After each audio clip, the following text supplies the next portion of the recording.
तो आज हम शुरू कर रहे हैं चैप्टर नंबर 5, कर्मयोग, कृष्ण भावनामृत में कर्म करना। इस चैप्टर में कृष्ण अर्जुन को समझाते हैं कि कर्म त्याग मतलब संन्यास और कर्म योग मतलब कर्म करते हुए कृष्ण को समर्पण, दोनों का जो एंड गोल एक ही है। मीन्स सोल की मुक्ति और भगवान कृष्ण की प्राप्ति। लेकिन कर्म योग सबसे प्रैक्टिकल और सबसे स्टेबल रास्ता है, क्योंकि हर पर्सन गृहस्थ जीवन में रहते हुए भी भगवान को समर्पित हो सकता है।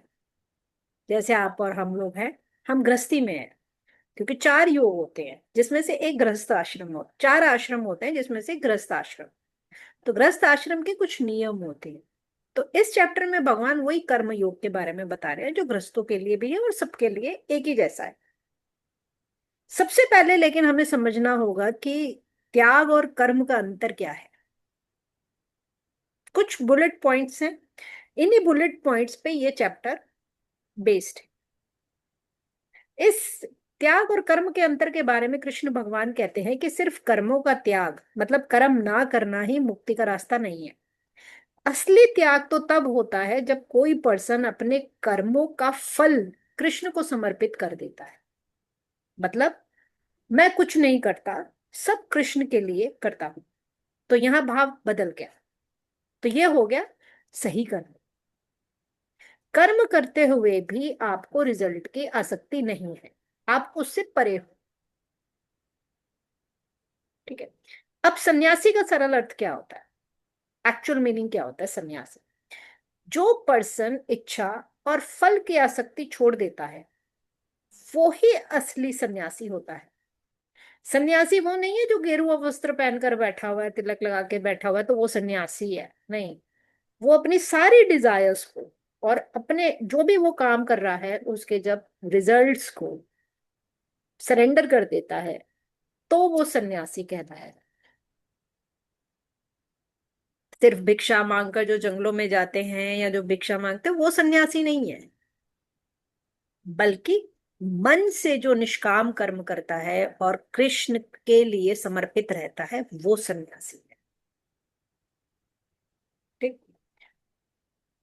अब कर्म योग से मन की शुद्धि होती है। इसमें कृष्ण बताते हैं कि कर्म योग से मन और बुद्धि प्योर हो जाते हैं। जब हम हर काम कृष्ण के लिए करते हैं, जैसे सेवा करते हैं, उनको भोग लगाते हैं या पूजा करते हैं या कोई भी हम अपने डेली रूटीन के जो काम करते हैं, तो हम अपने पाप से दूर हो जाते हैं। कैसे हो जाते हैं? जो व्यक्ति अपने कर्मों के फल को कृष्ण को समर्पित करता है, या आप कोई भी काम करते करते करते करते सिर्फ भगवान को समर्पित करते चले जाओ या उनका नाम लेते चले जाओ तो वो समर्पित होता चला जाएगा, वहां आप खत्म हो जाओ और वो आ जाएंगे। तो क्या होगा? आप पाप से मुक्त हो जाओगे। लेकिन अगर ये कहोगे कि मैं ये कर रहा हूं, मैं ये कर रहा हूं, तभी आप हमेशा देखिएगा कि जितने भी आप लेक्चर सुने या कुछ भी सुने तो वो कहते हैं मैं छोड़। लेकिन इंसान मैं नहीं छोड़ता, वो कहता है मैं कर रहा हूं। जिस दिन ये मैं छूट गई उस दिन कर्म योग से प्योरिटी आनी शुरू हो जाएगी, पाप बंधन से मुक्ति मिल जाएगी। ठीक है। इस चैप्टर में भगवान कहते हैं कि ज्ञानी और भक्ति योगी दोनों का लक्ष्य एक ही होता है। ज्ञानी जो होता है वो ध्यान के जरिए ब्रह्म को पाता है, लेकिन जो भक्ति योगी होता है वो अपने कर्म को कृष्ण के चरणों में अर्पित करके मुक्ति पाता है। और उससे भी तेज और शॉर्टकट तरीका क्या है? भक्ति और कर्म योग मिलकर सबसे ऊंचा पद पाते हैं। वो हर चीज से फ्री हो जाते हैं क्योंकि दोनों मिल गए। एक नहीं मिला, ध्यान ही सिर्फ ध्यान लगाएगा, कर्मी सिर्फ कर्म करेगा, वो कर्म कांड करेगा, लेकिन भक्ति और कर्म योग जब मिल जाएंगे तो रिजल्ट अपने आप आएगा। कर्म योगी समझता है मैं कुछ नहीं करता, ये सब कृष्ण कर रहे हैं। इस बुद्धि से काम करने वाला व्यक्ति कर्म बंधन से मुक्त हो जाता है। अभी हमने पीछे बात की थी ना, आई डोंट रिमेम्बर कि हमने, मेरा ये बैच था या कोई और बैच था, उसमें कर्म बंधन से मुक्ति की बात हुई थी। कर्म बंधन से मुक्ति ऐसे होती है कि जब हम ये सोचते हैं कि हम अपने लिए नहीं कर रहे, ये कृष्ण के लिए कर रहे हैं, तो वो कर्मों के बंधन से मुक्त हो जाता है। ठीक है। कर्म योगी अपनी सारे सेंसेस को, जितने आईज हो गया, टंग हो गया, माइंड हो गया, वो उनको कंट्रोल करता है, उसको बैलेंस करता है, क्योंकि वो सब में कृष्ण को देखना शुरू करता है। ना कोई मेरा मित्र है, ना कोई मेरा शत्रु है, सब कृष्ण के अंश है। उसका मन शांत और स्थिर हो जाता है। वो सभी परिस्थितियों में, चाहे सुख हो दुख हो, कोई उसका प्रॉफिट हो रहा हो, लॉस हो रहा हो, उसका मान हो रहा हो, अपमान हो रहा हो, वो सब में सम रहता है। उसको कोई चिंता नहीं होती उसको क्या मिल रहा है, क्या नहीं मिल रहा, क्या आ रहा है, क्या नहीं आ रहा।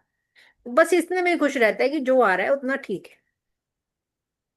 और जब पर्सन कृष्ण को सब जगह देखता है और अपने आप को उसका भक्त समझता है, तो वो ब्रह्मभूत स्थिति में पहुंच जाता है, उसकी स्थिति बढ़ जाती है, जीव से बढ़कर वो ब्रह्मभूत की स्थिति में चला जाता है, जहां ना तो उसको कोई सॉरोज होते हैं, ना उसको कोई डिजायर्स होती है, ना हैप्पीनेस होती, कुछ नहीं होता, उसको कहते हैं ब्रह्मभूत अवस्था। और उसी स्थिति में भक्ति ही उसका मेन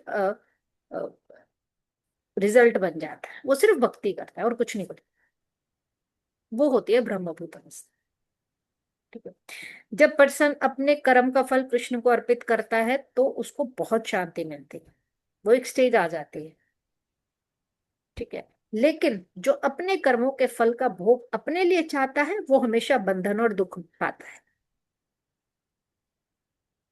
इसको क्या कहते हैं? योग युक्त भक्त। योग युक्त भक्त ही सबसे शांत और सुखमय जीवन जीता है, क्योंकि वो सारे अपने कर्मों के फल भगवान को अर्पण कर देता है। इन नटशेल, त्याग का मतलब कर्मों से भागना नहीं, बल्कि उन्हें कृष्ण को समर्पित करना है।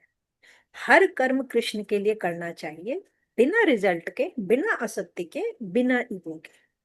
और ऐसा व्यक्ति ही वर्ल्ड में रहकर भी मुक्त और शांत रहता है। उसके लिए उसको घर से बाहर जाने की जरूरत नहीं है, वो घर में बैठे बैठे ही मुक्त है।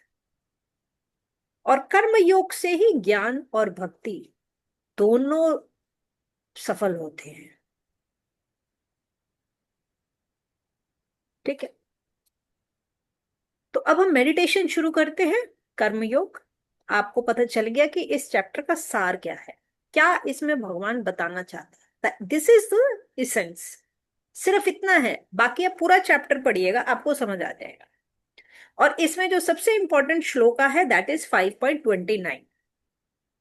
भोक्तारम यज्ञ तपसाम सर्वलोक महेश्वरम सुयदम सर्वभूतानां ज्ञानत्वम मम संचित रच्यति। मतलब जो मुझे सब यज्ञ में, सब तपस्या में, सब में मुझे भोक्ता मानता है और सब लोगों का मालिक मानता है और सब जीवों का मित्र समझता है, वही शांति प्राप्त करता है, क्योंकि वो ब्रह्मभूत अवस्था में पहुंच जाता है। ठीक है। अब हम मेडिटेशन शुरू करते हैं इसकी, जिसके अंदर हम कुछ एफर्मेशंस करेंगे, कुछ विजुअलाइजेशंस करेंगे। ठीक। Now close your eyes and take 3 deep breaths. Inhale positive energy from nose and exhale negativity from through your mouth. अब हम जैसे जैसे सांस लेंगे, आपकी बॉडी हल्की होती जाएगी। हर एक गहरी सांस में आपकी बॉडी रिलैक्स होती जाएगी। आपके शोल्डर्स, आपके नेक, आपकी पीठ, सब धीरे धीरे रिलैक्स हो रहे।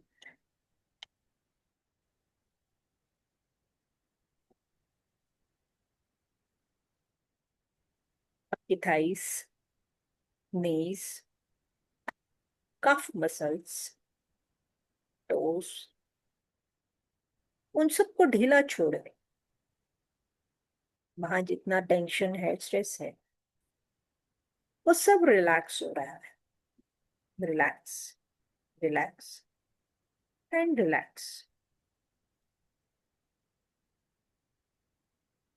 अब आप विजुलाइज कीजिए कि आप एक फॉरेस्ट के बीच से गुजर रहे हैं और हर तरफ हरियाली है। हवा में एक खुशबू है।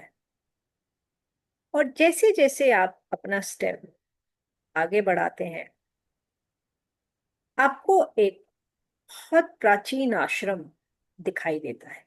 आप उस तरफ जा रहे हैं और जैसे जैसे आप उस पथ पर आगे बढ़ते जा रहे हैं, आपका मन और शांत होता जा रहा है। वर्ड्स की जगह अब सिर्फ प्रकृति की फीलिंग है। नेचर को महसूस कीजिए।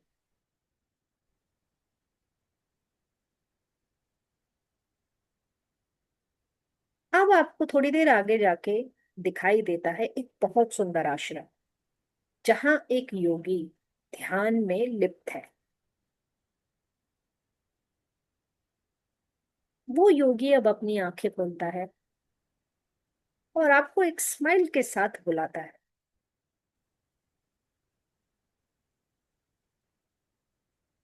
वो योगी कृष्ण का रूप धारण करता है और कहता है, आज तू अपने कर्मों का त्याग सीखने आया है। आज तू अंदर की शांति को महसूस करे।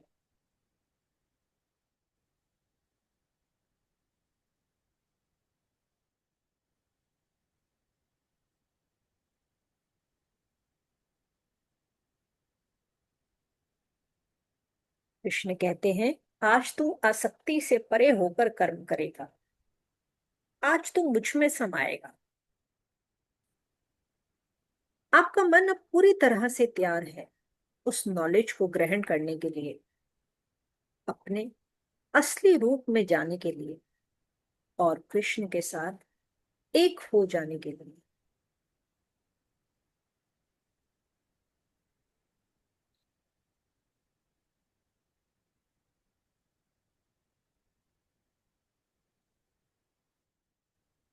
अब आप कृष्ण के सामने बैठे हैं और उनका रूप एक ज्योति के जैसे चमक रहा है, जहां पे ना कोई टेंशन है, ना स्ट्रेस है। बस एक स्थिर प्रज्ञा की रोशनी है। वो आपकी आंखों में आंखें डालकर कहते हैं, तू कर्म से भाग मत। कर्म को मुझ में समर्पित कर। मुक्त होने का यही रास्ता है। आप धीरे धीरे महसूस करते हैं कि कृष्ण के शब्द आपके आज्ञा चक्र तक जा रहे हैं, फिर उस प्रकाश के रूप में आपके हार्ट चक्र में उतर रहे हैं और फिर पूरी बॉडी में फैल रहे हैं।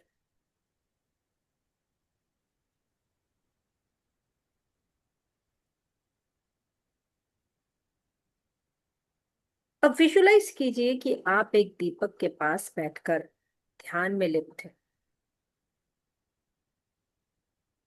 दीपक की लौ न जल रही है न बुझ रही, बस एक प्रकाश है। जैसे आपका मन और कर्म दोनों अब स्थिर हो गए हैं।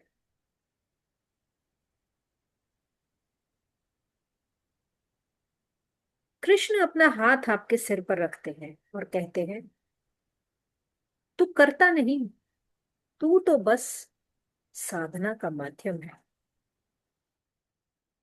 जो तू मुंह से अलग होता है, तब तू मुझ में समा जाता है।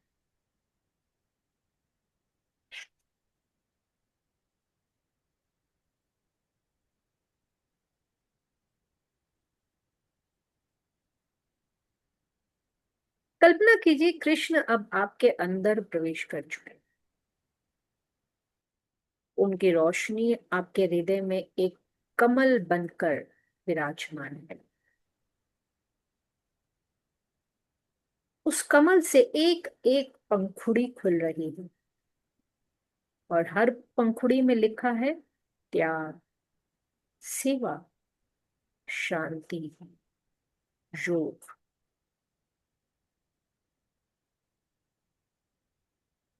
आपका पूरा अस्तित्व अब कृष्ण के योग में विकसित हो रहा है। जब आप कुछ नहीं कर रहे, तब भी आप कृष्ण के लिए सब कुछ कर रहे।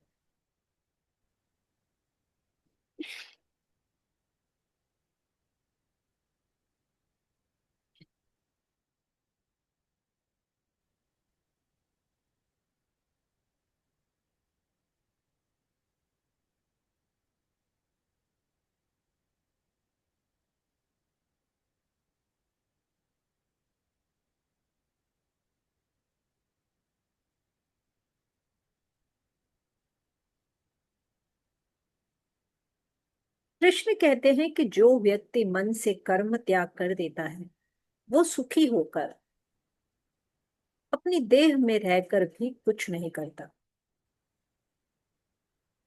कृष्ण के शब्दों से आपका मन अब पूरी तरह से शांत है। आप महसूस करते हैं मुझ में कोई करता नहीं। जो कुछ भी हो रहा है, कृष्ण के माध्यम से हो रहा है।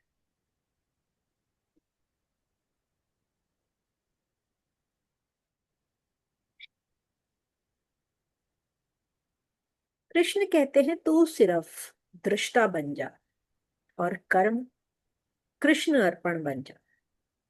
तेरे जीवन में ना बचा रहे कोई भ्रम, ना अहंकार, क्योंकि मैं सब में हूं और सब कर्म मुझ में समर्पित होते हैं। इसीलिए तू सिर्फ दृष्टा बन।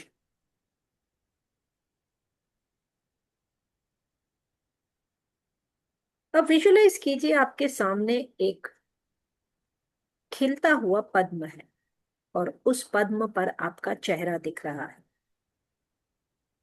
शांत है, प्रकाशमय है, सन्यासी है।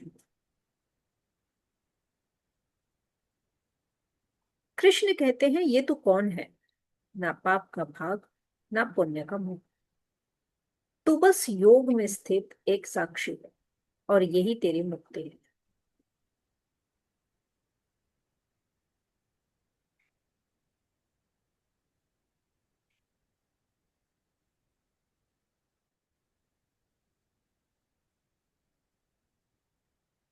कृष्ण कहते हैं कि तू जाग, तू अब योगी बन चुका है। तेरे लिए अंदर और बाहर में कोई भीड़ नहीं रही। आप आश्रम से निकलते हैं, उसी वन से। वही जीवन है, आप भी वही हैं, लेकिन दृष्टि बदल चुकी है। सोचने का नजरिया बदल चुका है। आपका हर कर्म अब सेवा है। आपका हर पल अब शांत है।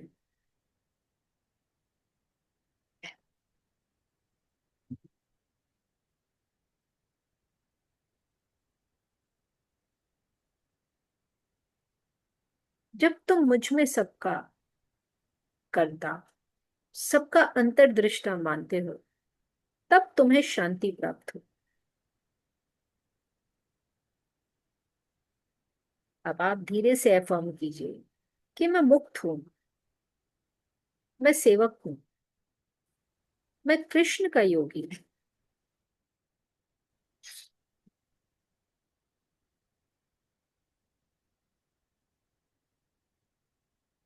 अब हम उस वन में वापस आएंगे जिस वन से हम आए थे। हम धीरे धीरे अपनी अवेयरनेस में आएंगे। आप उसी वन में लौटिए और धीरे धीरे मैं 5 तक काउंट करूंगी। 1 to 5 आप अपनी अवेयरनेस में आते जाएंगे। 1, 2, wiggle your hands and toes. 3, 4, 5, slowly you open your eyes.